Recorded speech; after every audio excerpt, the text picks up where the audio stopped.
So there's a few things in life that I struggle with. And to say a few would be a wild understatement, but for the context of this morning, I want to keep the introduction point brief. But there are things in life that I struggle with, and I've come to terms with them, but I want to see if other people, struggle with similar things, and maybe the easiest way to explain the struggles is to give an example of them. So I officially hold the title of Reverend, which is wonderful. I've had that privilege for a couple of years now, but I still don't realize that I have that title. So on numerous occasions, even in the last couple of months, we'll be sat in meetings, Mark and myself, and he will use the title, normally because he wants me to make a point that other people will listen to. And he'll say, Reverend Moody, what do you think? And I will say nothing. Because I realize that he's talking to me after about 10 seconds of no one else speaking, because whilst the title has changed, nothing really changed. I've not really come to terms with it. I don't respond to it yet. Maybe another one that helps you understand is I am now 41. I don't look it, I know, but I'm now 41. But in my head, I'm still 25, which is why I dress like I think I'm 25. And is why when I'm at Hill House Summer Camp, I run around like a 25-year-old for all of about 2.5 minutes, and then remember I'm 41. And I wonder if for some of you, you can remember that transition where everything changed, but nothing really changed. Those of you who teach would have gone through your NQT year. And at the end of it, you weren't a newly qualified teacher, you were a teacher. Something changed, but nothing changed. Maybe you work in the police force and you've gone from training to being a police officer, working as a trainee nurse to being a fully fledged nurse. These processes of going through things, and at the end of the process, something changes, but in many senses, nothing really changes at all. In so much of our lives, these moments happen, these changes come about, and we then have a choice whether we will allow them to impact us. I don't know whether there are any few, I'm not going to ask you to shout them out, but I wonder if you just stop to think, are there things in your life where something changed? In fact, the truth is, everything changed, but we have the capacity to carry on like normal. Moments when everything changed, but we have the ability to move on as if nothing has changed. As I spent time in the passage over the last couple of weeks, I realized that this isn't just a problem on a secular level with titles. There are those who will come to faith, and everything changed. And the sad reality is, nothing changed. Whilst everything changed when they came into that relationship with God, the way they live their lives suggests that nothing has changed. And it's a challenge for us. Today's passage, a passage I've preached on numerous times before, has this very process in it. And as I read it to you, I want you to consider this. Am I living a life of water or a life of wine? Am I living a life of water or a life of wine? So if you have a Bible with you, or if you have it on your phone, I do encourage you, it will be on the screens, but if you have your own Bible with you, I encourage you to turn with me to John 2. We're going to read that incredibly well-known and incredibly popular with children miracle of Jesus' the water into wine. So if you have a Bible with you, we're in John 2.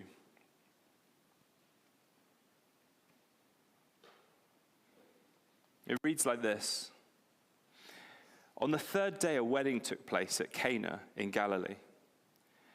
Jesus' mother was there, and Jesus and his disciples had also been invited to the wedding. When the wine was gone, Jesus' mother said to him, "They have no more wine." "Dear woman, why do you involve me?" Jesus replied. "My time has not yet come." His mother said to the servant, "Do whatever he tells you." Nearby stood 6 stone water jars, the kind used by the Jews for ceremonial washing, each holding 20 to 30 gallons. Jesus said to the servants, "Fill the jars with water." So they filled them to the brim. Then he told them, "Now draw some out and take it to the master of the banquet." They did so. And the master of the banquet tasted the water that had been turned into wine. He did not realize where it had come from, though the servants who had drawn the water knew. Then he called the bridegroom aside and said, "Everyone brings out the choice wine first, and then the cheaper wine after the guests have had too much to drink. But you have saved the best till now." This is the first of his miraculous signs that Jesus performed at Cana in Galilee. He thus revealed his glory, and his disciples put their faith in him. It's an incredibly well-known story.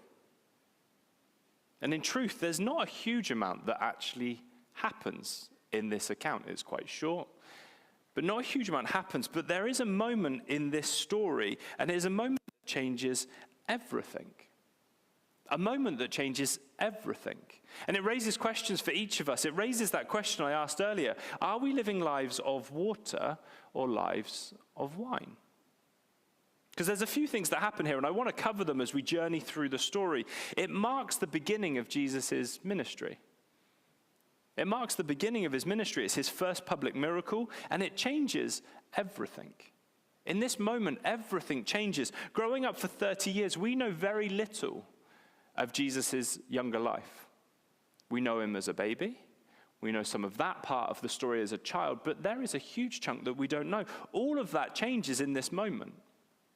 No longer will Jesus be able to simply fade into the background of situations. He won't be able to sit with his friends or enter places in the same way that he once did. He's now in a position of everything changing. From this point forward, something happened at this wedding feast, this celebration, that no matter how we look at it, Jesus began his ministry and therefore began his journey to the cross.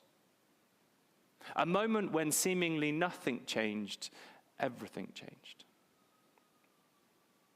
Jesus begins his ministry. He begins his journey to the cross with wine, which seems like a peculiar choice. But he begins it with wine.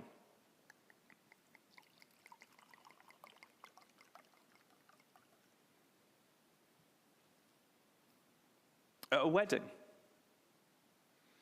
And suddenly this wedding, this celebration, this moment that for some was about a couple being married begins to be a foreshadow of communion. Jesus' first public miracle is a sign that one day he will sit down with his 12 and pour out wine. And there'll be a day shortly after where he will go to the cross. And that wine will serve as a reminder of his blood poured out for all of us.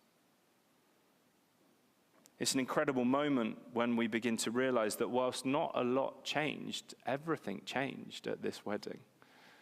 Everything began to change. You see, Jesus is solving a wedding problem. He's solving a problem at a wedding. That's what he's doing in this moment. To believe that's all that's happening would dismiss so much more of what is happening in this moment.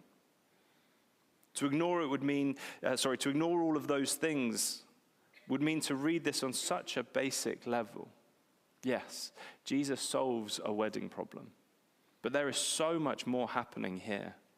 Nearby stood 6 stone jars, the kind used by the Jews for ceremonial washing, each holding from 20 to 30 gallons. Jesus said to the servant, "Fill the jars with water." So they filled them to the brim. Now, this is a truly adult problem for you, and many of you will have experienced this. You are invited to friend's house for a meal. The first question, after you've said yes, is, do we take flowers or do we take wine?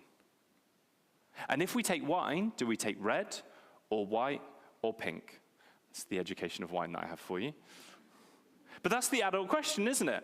We say, do we take some flowers? Do we take a bottle of wine? At no point have any of you, I'm fairly sure I can say this comfortably, at no point have any of you considered, should we take 10 or 20 bottles of wine with us this evening for the 4 of us to enjoy? We don't, do we? The question is, do I take a bottle? Do I take a bottle of wine? But Jesus is doing something, even in the numbers of this miracle, that point back to that question, are we living lives of water or of wine? The problem is simple. A wedding has run out of wine. The solution is to get some more wine. That's the solution. to the problem that is presented is get some more wine. Pop to the shop, grab a bottle per a table, maybe just to tide things over. There's ways around the problem. Jesus doesn't respond, and this is how many of us would respond, with a minimalistic solution.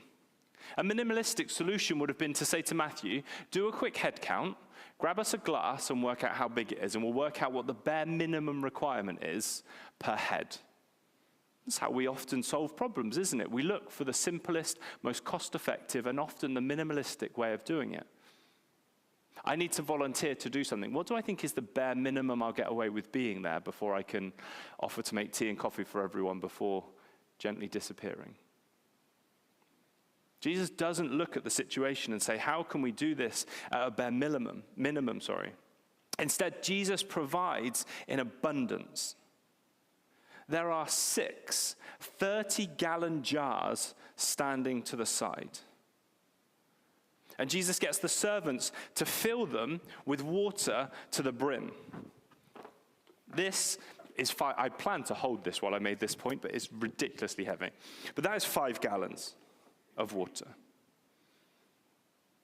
Does Jesus say to the servants, with the number of people here, 2 will suffice. Fill up 2 of them for me. 60 gallons of wine seems appropriate? No.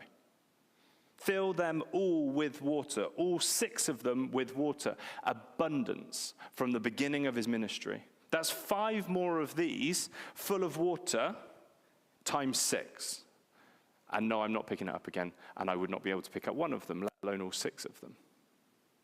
A miracle of abundance is the way Jesus chooses to begin his ministry. He shows in this moment that not only can he provide, but he can provide beyond our expectations. He can provide provision where there is none. This isn't a trip to the shops. This is a moment of turning something mundane into something majestic. This is a question for us to consider. Do I live a life of water or of wine? The impact of Jesus in this moment is incredibly profound. And the abundance here should not be missed, because the abundance of wine means that the same wine, the choice wine that Jesus has made, will be freely poured out for those at the head table and those on the table where the awkward aunt is that you had to invite because your mum and dad told you to. There is no stopping the freeness of the wine that is poured out. It is poured out for one and all of the wedding guests. A foreshadowing of the fact that Jesus would go to the cross and his blood would be poured out freely for all of mankind. Jesus begins his ministry with an act which will tell us far more about the journey he's going on than maybe we first read as we read of this story at a wedding. He begins as he will finish, pouring out his wine, his blood freely for each of us. There's a line that I've preached on a lot. I piggyback it into nearly every preach I give at the moment. And the more time I spend in the Gospels, the more I think that if Jesus were to need a business card, this would be the little bit that would be written in a slightly smaller font under his name. John 10:10, I have come that they may have life and have it to the full. I mean, it's a pretty good business card. I have come that they may have life and have it to the full. It's not just a name change or a position change. This is a change that changes everything. This encounter with Jesus that we have available to us, this moment that we see at the wedding, reveals a fullness that can only be experienced through him. A way of living life that can only be experienced through living it with him. I have come that they may have life and have it to the full. Through his presence, we are able to embrace a life that is full. So the question again is, am I living a life of water or of wine? Water in and of itself is mundane, ordinary, transparent, nothing special. I appreciate globally that is not the case, but where we live, we have the privilege of it being often freely available through our taps. In fact, it's so mundane to many of us that generations have looked at how can they enhance simple water. We've added carbon dioxide to it to make it sparkle. Robinsons do a fine range of squashes to make it taste better. People have dabbled with adding wheat and hops to it to make it into beer. And if you're particularly posh, you might put a little squeeze of lemon in just to make it more interesting. Water in and of itself is mundane. It is vital. It is there. It is precious. But in and of itself, it is just water. Jesus takes this incredibly simple thing. In fact, he takes 180 gallons of it and turns it into wine. A quick question for you. Anyone tell me what the most expensive bottle of wine ever sold was? Now, you're all just playing. You're all behaving. I know some of you all know this. But the most expensive bottle of wine is a 1945 Domaine de la Ramée Conté. I think I've said it right. I'm never drinking it. You'll be pleased to know that it went for $558,000 a bottle. $558,000 a bottle, which would suggest it's not the kind of wine that you would have 180 gallons of available. And if you did, you would retire now. There's something about wine that makes it prestigious. There's something about wine that allows it to be sold for that kind of money. There is an incredibly expensive bottle of water that was once sold. The reason it was expensive is it was in a bottle made of gold. The contents was not relevant. The bottle was. Wine, on the other hand, can go for this kind of price. Wine is paired with food. It's revered. It's sealed with wax. It's kept in secure rooms. It's hoarded by royalty to show their power. It's bought and sold as an entity. Wine has value. A quick Google will tell us. Wine is prestigious for a combination of historical, cultural, and economic factors. Its perceived luxury stems from past production methods, the association with wealth and social status, and its role in religious and cultural traditions. Life is water. But life to the fullness that Jesus promises us is the wine. Rich, valuable. Are we living lives of mundane? Or are we living lives of fullness, of richness, of untold value because of Christ at work in me and through me? How do we live our lives? I really don't think it was by chance that Jesus began his ministry with wine. There's just too many signposts that this was a statement that was missed by those present. We see abundance. We see the foreshadowing of communion. We see transformation from mundane to majestic, from lost to found, from life to a fullness of life that's only available through Christ. So much happens here whilst it appears so little changes. And before we get to the final point, I want us to see something that, again, I've preached on this passage numerous times, and I've missed time and time again. Nearby stood 6 stone water jars, the kind used by the Jews for ceremonial washing, each holding from 20 to 30 gallons. Jesus said to the servants, "Fill the jars with water," so they filled them to the brim. Then he told them, "Now draw some out and take it to the master of the banquet." 6 stone jars used for ceremonial washing. They had a purpose. Ceremonial washing was a process designed to achieve purity that the Jews would undertake so that they could go to religious festivals or come to a place or a celebration within the family clean of impurity. These jars, by their very design, were there to hold the water that would give people a chance to come cleansed. Do I think it was chance that Jesus starts his ministry with abundance, from mundane to something more, with a look towards communion, using vessels that represented humanity's vain efforts to be clean enough to come into God's presence? Jesus begins his ministry taking man's best effort at being clean and says, "You know what? Watch what I'll do with it. Because it can only be done with me. This cleansing that you want is only done through me." These jars holding water that were used to wash oneself, purify oneself from the gunk and the sin and the mess so that they could come cleansed. into these moments of importance. Yet we know, because we have the fullness of the scriptures, that Jesus would go on to tear the temple curtains, remove the role of the priest, and allow each of us, through his blood shed on the cross, to come to the Father forgiven and cleansed in a way that no ceremony could ever achieve. You see, from that moment forward, those old jars would never be the same again. No longer were they destined just to hold water. Now they held the precious wine, a symbol of Jesus' blood that would be poured out. No longer were they representing man's best effort to scrub sin from his life. Now they were showing the way. These 6 jars held wine, a symbol of Jesus' blood, a price that we could never pay. That symbol of his life given on the cross for each of us. For such a simple, simple's a stretch at turning water to wine, but for such a simple on the surface miracle for Jesus, so much changes in this moment. So much is said through this moment.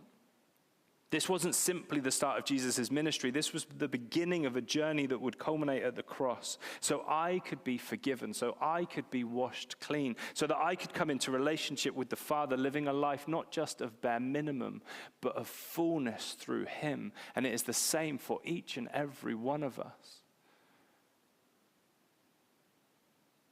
Jesus begins a 3-year walk from this wedding to the cross. And he begins that walk with a symbol of his blood shed for each of us. The fact that on the surface, the simplest part of all of this is water into wine is crazy. It appears on the surface of it to be a random miracle for God to begin his son's journey on earth with. Surely there was something more spectacular you could have done. And yet this miracle speaks more into my life in 2025 than I've ever given it credit for before. Because this is the beginning of a journey that would end at the cross. So before we begin to move towards the table, what does a picture that we see here look like of my relationship with Jesus? What are the giveaways in this story? If we're saying that this is a story relevant to us, what are the giveaways for us to say, you know what, am I living a life of water or a life of wine?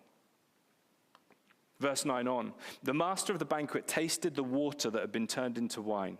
He did not realize where it had come from, though the servants who had drawn the water knew. Then he called the bridegroom aside and said, everyone brings out choice wine first, and then the cheaper wine after the guests have had too much to drink. But you have saved the best till now. You have saved the best till now. The world will tell you that what it has to offer you is the very best you can receive. 10 minutes later, they'll tell you you need to upgrade. But they will sell you a lie that the very best you will ever taste is what it has to give you. The very best you could ever achieve is what it is offering you. The world will continually tell you the very best it has already given to you.